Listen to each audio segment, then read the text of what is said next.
கேட்டா உன்னோட கண்ணத்தை பாரு. இதுக்கு காரணம் கேவிட்டியா இருக்கும்னு நினைக்கிறேன்.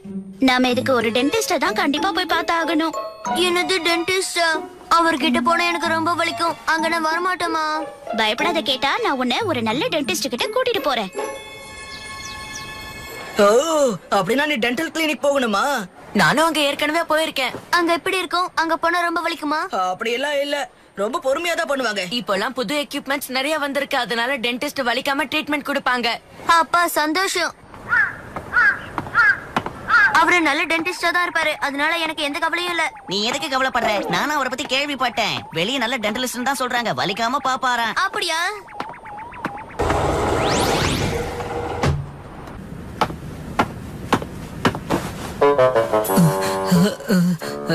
எக்ஸ்கியூஸ் மீ, தயவு செஞ்சு உங்க வாயை கொஞ்சம் திறக்கிறீங்களா? யா கண்டிப்பா. இருங்க இருங்க, ஒரு நிமிஷம்.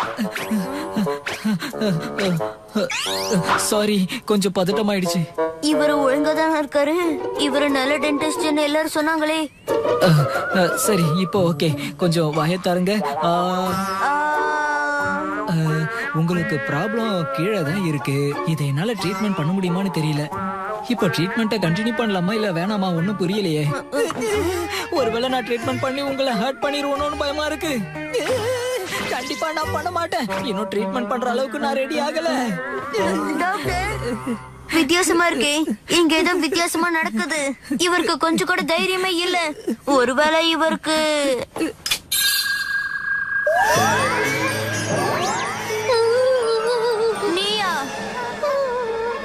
உன் சந்தேகம் சரிதான். இது ஒரு யோகாய் தான் கேட்டா. ஆமா, இது பாத்துடலாம். இதோட பேரு என்னோட பேரு நெகட்டிவ் போன். எஸ், அதேதான். இது தன்னோட சக்தியை பயன்படுத்தி மனுஷங்க எல்லாரையும் வேற மாதிரி யோசிக்க வைக்க கூடியது. வேற மாதிரினா தப்பாவா? ஆமா, அப்படிதான். மனுஷங்க நல்ல விதமாவே யோசிக்க மாட்டாங்க, கெட்ட விதமா யோசிப்பாங்க. அப்ப இதனாலதான் டென்டிஸ்ட் எனக்கு ட்ரீட்மெண்ட் பண்றதுக்கு யோசிக்கிறாரா?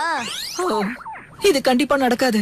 இப்ப நான் ட்ரீட்மெண்ட் பண்ணா எப்படி தெரியுமா இருக்கும்? என்னோட ஷூலேஸ் அவுத்துட்டு நான் நடக்கிற மாதிரியே இருக்கும். அப்படி பண்ணா அது ரொம்ப தப்பான விஷயம் ஆயிடும். எதுக்கு இப்படி அழுகுறாரு? ஏன்னா அவர் அப்படி பாதிக்கப்பட்டிருக்காரு. அதுவும் இல்லாம அதோட சக்தி ரொம்ப பலமானதா இருக்கு. அதனாலதான் அவர் அப்படி பேசிக்கிட்டு இருக்காரு. இருந்தாலும் என்னோட பல சரி பண்ணி ஆகணுமே. என்னால முடியாது தம்பி, கண்டிப்பா சரி பண்ண முடியாது. சார் ப்ளீஸ் ட்ரீட்மெண்ட் ஆரம்பிங்க. யாருக்கு ட்ரீட்மெண்ட் ஆரம்பிக்கணும்? எனக்கு தான். இல்ல நான் பண்ண மாட்டேன், கண்டிப்பா பண்ண மாட்டேன். எனக்கு இத பத்தி எதுவும் தெரியாது. இவருக்கு கொஞ்சம் கூட தைரியமே இல்ல.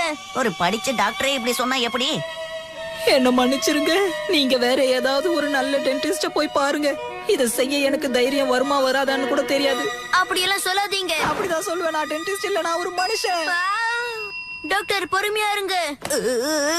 கேட்டா, இவர் இப்படி ஆனதுக்காக நீ கண்டிப்பா ஏதாவது செஞ்சே ஆகணும். சரியா சொன்ன. ஆனா இப்ப யார கூப்பிடுறதுன்னு தெரியலையே. ஜின்மன்கன கூப்பிடவா? ஏன் நீ நான் சொல்ற பேச்ச கேட்க மாட்டேங்கிற? என் பேச்ச கேட்பேன் நினைச்சா, ஆனா நீ கேட்கல. ஒரு வழியா நீ உன்னோட சக்தியால என்னையே மாத்திட்டியா? எனக்கு சுத்தமா பிடிக்கல. என்ன நம்பி இருந்தவங்க எல்லாம் இப்ப என்ன ஆக போறாங்கன்னு தெரியலையே. எனக்கு என்னையே சுத்தமா பிடிக்கல. இல்ல ஜின்மன்கன் வேணாம். அவ ரொம்ப ஓவரா பேசுவான். சரி, நமக்கு இன்னொரு சாய்ஸ் இருக்கு. இவனை கூப்பிட்டு பார்க்கலாம். அதேதான். என்னோட யோகா நண்பா, மிளமுலாயன் வெளியே வா. யோகாய் மெடல் செட் ஆன். இசமசி ஷோகா. இசமசி மெசமசி ரசைமசி. மிளமுலாயன் போய் அந்த டென்டிஸ்ட் சக்தியால மாத்து. யா நான் ரெடி ஆயிட்டேன். இதுக்கப்புறம் நீயா வேலை செய்வேன். பொறுப்பா, உண்மையிலே நீ ரொம்ப அசத்திட்ட. இப்ப என்னுடைய பல இவர் சரி பண்ணிடுவாரு. அவசியமா பேசிட்டு இருக்காத தம்பி. நம்ம ட்ரீட்மெண்ட் ஆரம்பிக்கலாமா? கண்டிப்பா. முடியல, சரி பண்ணிடுறேன் இரு. வா, வா. Subscribe now and press the bell icon.